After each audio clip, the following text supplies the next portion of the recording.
the story of the weeping shepherd. This happened in La Gomera, one of the Canary Isles that's very near Tenerife, just a short hop.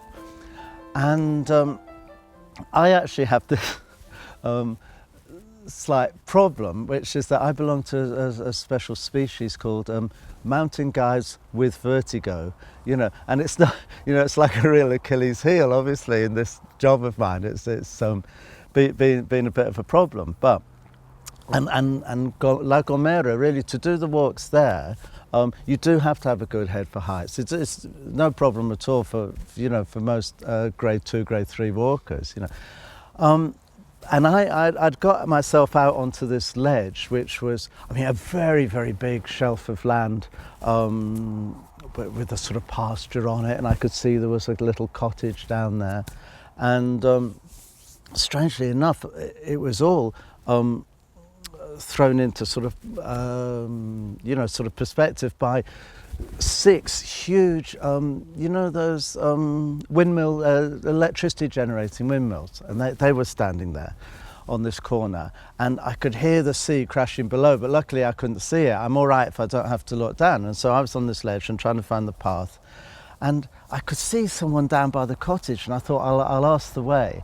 So I went down there, and it turned out to be a giant of a man, really really huge, and he was leaning against the wall of the cottage, and he was obviously in floods of tears, and he was rocking backwards and forwards against the cottage wall, and I thought, oh God, so I sort of crept up to him, as I said in Spanish, what's wrong? And he kept saying, they've taken her away, they've taken her. And I said, but who, and who's they, and who's been taken, and I thought, oh, this is going to be a real, mystery, I'll forget about the what, this sounds more interesting. And he said, oh, it's my mum, they've taken her off to hospital. And I said, well, I'm sure she'll be all right, if she's ill, hospital would be the best place. Yeah, but it was days ago, I think it might have been a week, and I said, haven't you been in to see her?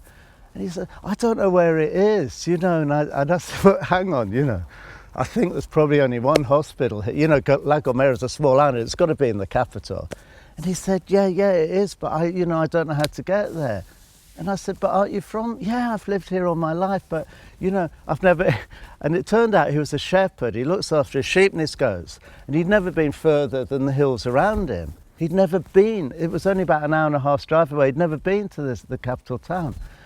And I said, well, look, let's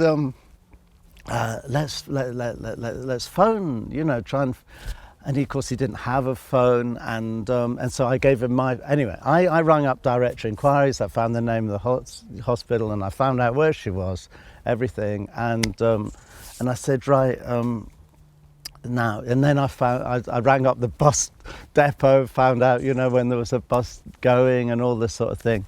And at first I gave him the phone, but then I realised he didn't know really how to use it, so I did it all. And I said, right, okay, now do you understand, what time the bus leaves and da-da-da-da.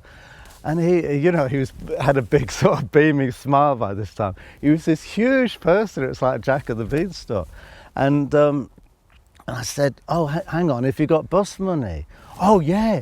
He said, yeah, money, no. And he ran into the cottage, he sort of threw a curtain back, and he came back with a huge wad of notes, and this was all, there was like hundreds and hundreds of euros, and it was from his sheep sales, So he, in some ways, he was quite in touch with, the real world out there. But and anyway, I left him hoping that, he wouldn't get out all his money when he was in the town, because he might sort of. And I just left him hoping that everything was going to be all right. And by that time, it was too late to finish my walk anyway, so I had to sort of retrace my steps. But it was one of those strange, you meet all sorts of people when you're on these walks. You don't know what's around the corner or who's around the corner, but you don't half meet some interesting people.